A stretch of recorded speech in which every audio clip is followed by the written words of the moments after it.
স্টেডিয়ামের গ্যালারি থেকে ক্ষুব্ধ দর্শকরা অনেক সময় পানির বোতল ছুঁড়ে মারে। এর উল্টো দৃশ্যও দেখা যায় ইউরোপে। বছরের একটি নির্দিষ্ট ম্যাচের দিন গ্যালারি থেকে মাঠে ছুঁড়ে দেওয়া হয় ছোট ছোট পুতুল। বড়দিন যাতে খারাপ না কাটে সে কারণেই পুতুল বৃষ্টির অভিনব উদ্যোগ নেওয়া স্প্যানিশ ক্লাব রিয়াল বেটিস সমর্থকদের। কবে থেকে শুরু হয়েছে এই পুতুল বৃষ্টি, কারা পেয়ে থাকে এই উপহারের পুতুল, বিস্তারিত জানাচ্ছেন বদিউজ্জামান মিলন। বড় স্টেডিয়ামে দর্শকদের ঢুকতে হয় প্রায় খালি হাতে। বোতল, হেলমেট, ব্যাগ নিয়ে ঢোকা যায় না। সমর্থকরা যাতে খেলোয়াড়দের উপর রেগে সেসব জিনিস মাঠে ছুঁড়ে মারতে না পারে এজন্যই এমন নিষেধাজ্ঞা।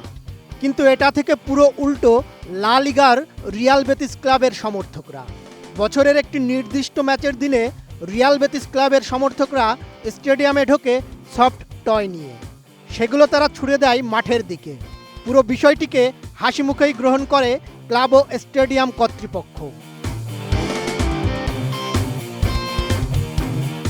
সালটা 2018। ক্লাবের সমাজসেবী সংগঠনের পক্ষ থেকে সিদ্ধান্ত নেওয়া হয় দুস্থ বাচ্চাদের পাশে দাঁড়ানো হবে। এই কাজে সঙ্গে নেওয়া হয় সমর্থকদের। ঠিক করা হয় ক্রিসমাস অর্থাৎ 25 ডিসেম্বরের আগে ক্লাবের শেষ হোম ম্যাচের সময় সমর্থকরা সফট টয় আনবে এবং ম্যাচের আগে স্টেডিয়ামের জায়ান্ট স্ক্রিনে কাউন্টডাউন শুরু হবে। সেই কাউন্টডাউন শেষ হলে সমর্থকরা পুতুলগুলো ছুঁড়ে মারবে মাঠের দিকে।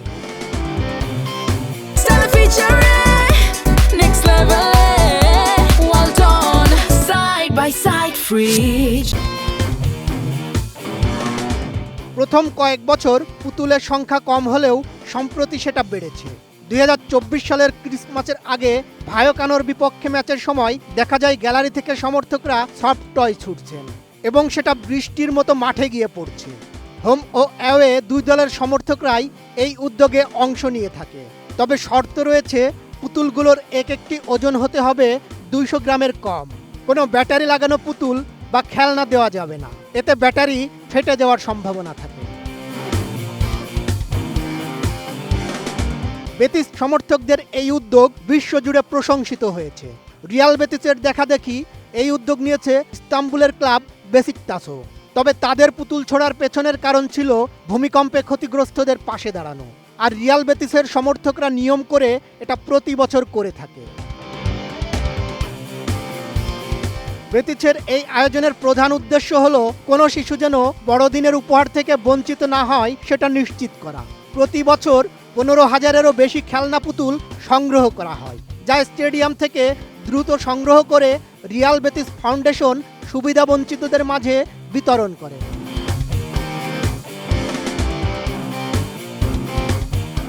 বেতিসের পুতুল বৃষ্টির ঐতিহ্যটি কেবল একটি খেলা নয়, এটি ফুটবলার, সমর্থক এবং ক্লাবের সামাজিক দায়বদ্ধতার এক অসাধারণ মেলবন্ধন। ফুটবল মানে শুধু গোল আর জয় পরাজয় নয়, কখনো কখনো এটি হয়ে ওঠে মানবিকতার গল্প। রিয়াল বেতিস যেন প্রমাণ করে দিল একটি ক্লাবের সবচেয়ে বড় জয় হতে পারে মানুষের হৃদয়ে জায়গা করে নেওয়া। বদিউজ্জামান মিলন, ATN নিউজ।